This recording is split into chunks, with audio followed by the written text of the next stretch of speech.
On April 22, 2025, the peaceful serenity of Pahalgam, a picturesque town nestled in the Himalayas, was shattered by a horrific act of terrorism. The attack, later traced back to Pakistani soil, served as a stark reminder of the ever-present threat faced by India.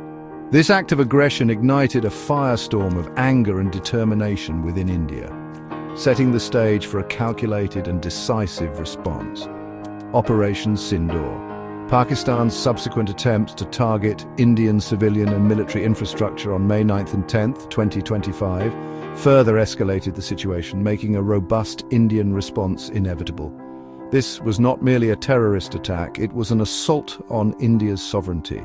The nation, determined to safeguard its people and its pride, prepared to respond. Operation Sindoor, named after the crimson powder symbolizing courage and sacrifice, was India's answer, a testament to its unwavering resolve in the face of adversity. The stage was set for a confrontation, a clash that would demonstrate India's growing military might and its unwavering commitment to protecting its interests. Operation Sindoor was not just a military operation, it was a statement, a bold proclamation of India's emergence as a regional power. India's military strategists, renowned for their meticulous planning, devised a multi-layered offensive, utilizing a combination of cutting-edge technology and calculated deception. The operation began with a diversionary tactic, deploying dummy aircraft near the border to activate Pakistan's air defense systems. As these systems sprang to life, they inadvertently exposed themselves, becoming prime targets for India's arsenal of loitering munitions, including the highly effective Israeli Harop drones. These autonomous weapons, capable of circling a designated area for hours, patiently awaited their targets. The activation of Pakistan's air defenses was not just a defensive move, it was an opportunity seized by the Indian Air Force. The skies became a chessboard, with every move carefully calculated and executed. This calculated maneuvering neutralized Pakistan's first line of defense, paving the way for India's main offensive. With Pakistan's air defense systems compromised, India unleashed its formidable strike force. At the forefront of this offensive was the BrahMos, a supersonic cruise missile jointly developed by India and Russia. Known for its incredible speed of Mach 2.8 and its pinpoint accuracy, the BrahMos was about to be tested in the fires of actual conflict for the very first time. From air bases under the Western and Southwestern Air Commands, a barrage of approximately 15 BrahMos missiles roared into the sky, their targets 11 of Pakistan's 12 key air bases. These weren't the only weapons in India's arsenal. Alongside the BrahMos, a symphony of destruction rained down: scalp missiles, crystal maze munitions, and rampage munitions, each playing their part in dismantling Pakistan's military infrastructure. Runways were cratered, rendering them unusable. Shelters housing aircraft were turned into smoldering ruins. Command and control centers, the nerve centers of Pakistan's air defense, were silenced. The combined might of these munitions crippled Pakistan's ability to retaliate effectively. Operation Sindoor was demonstrating the devastating potential of modern military technology, and India, with its calculated precision, was at the helm. Operation Sindoor wasn't just a showcase of international collaborations, it was a testament to India's burgeoning indigenous defense capabilities. The Akash air defense system, developed entirely in India, stood guard, its radars scanning the skies for any signs of Pakistani retaliation. With the ability to track and engage multiple aerial targets simultaneously, within a 25-kilometer range, the Akash system, particularly its advanced iteration, the Akash NG, boasting an extended range of 70 to 80 kilometers, ensured that the skies remained firmly under India's control. Adding another layer of protection was the D4 anti-drone system. This sophisticated system, also developed domestically, specialized in neutralizing enemy drones. Using a combination of electronic jamming to disrupt a drone's communication and GPS signals, and spoofing techniques to take control of the drone or force it to land, the D4 ensured that Pakistan's unmanned aerial vehicles were effectively countered. Operation Sindoor highlighted the capabilities of India's defense scientists and engineers, showcasing their ingenuity and dedication to safeguarding their nation. Section 5, Forging Alliances, the Indo-Israeli Defense Partnership. While India flexed its indigenous muscle, Operation Sindoor also highlighted the strength of its strategic partnerships, particularly with Israel. The Barak 8, a medium-range surface-to-air missile system jointly developed by India and Israel, played a crucial role in fortifying India's air defenses. With a range of 70 kilometers, the Barak 8 provided a robust shield against any aerial threats emanating from Pakistan. Further bolstering India's offensive capabilities were the Sky Striker loitering munitions, another testament to the fruitful Indo-Israeli defense collaboration.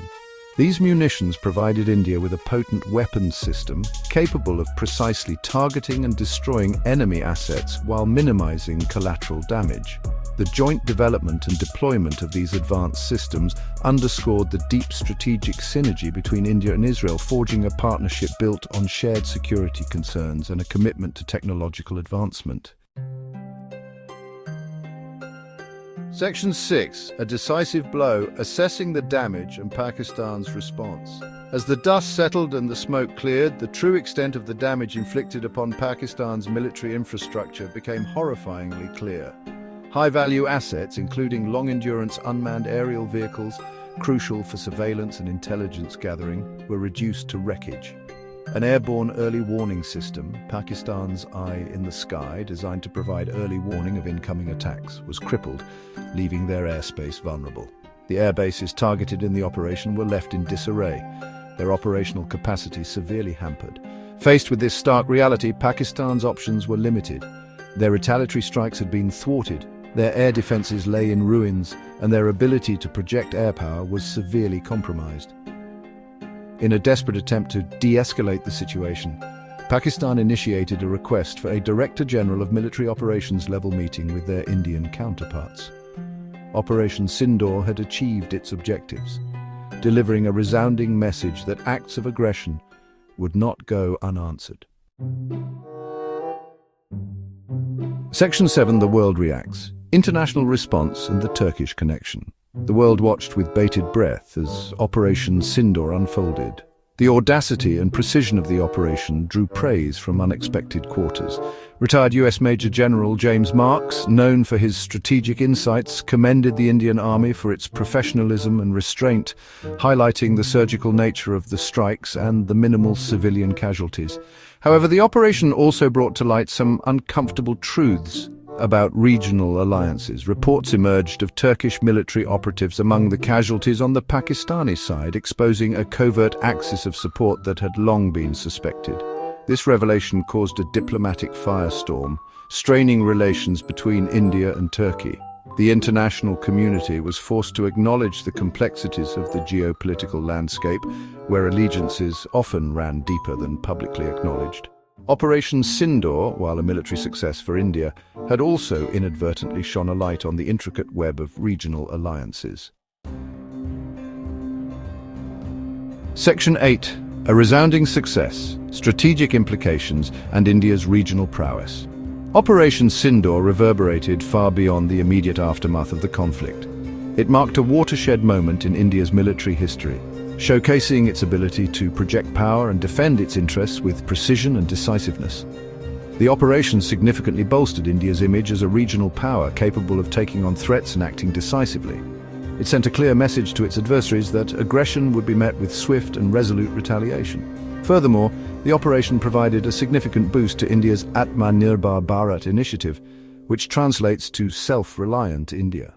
The success of indigenous weapon systems like the Akash and the D4 underscored India's growing self-sufficiency in defense production. Section 9, Towards Self-Reliance, Operation Sindoor, and the rise of Atmanirbhar Bharat. Operation Sindoor served as a powerful catalyst for India's Atmanirbhar Bharat initiative, a vision championed by Prime Minister Narendra Modi to reduce India's dependence on foreign arms imports and establish the nation as a global defense manufacturing hub. On May 12, 2025, just days after the operation, in a televised address to the nation, Prime Minister Modi proudly proclaimed the credibility of made-in-India defense equipment. He emphasized that Operation Sindoor served as a testament to the capabilities and the ingenuity of India's scientists, engineers, and defense industry. The Prime Minister highlighted the significant increase in defense exports, reaching a record Rs 23,622 crore in the 2024-25 fiscal year, a 12% surge compared to the previous year. He emphasized that India was no longer just a market for global arms manufacturers, but was emerging as a significant exporter of defense technology, a testament to the quality and the competitiveness of its indigenous products. Operation Sindoor, while a display of India's military might, was also a resounding endorsement of its Atmanirbhar Bharat vision, paving the way for a future where India stands shoulder to shoulder with the world's leading defense powers, not just as a buyer, but as a builder and an innovator.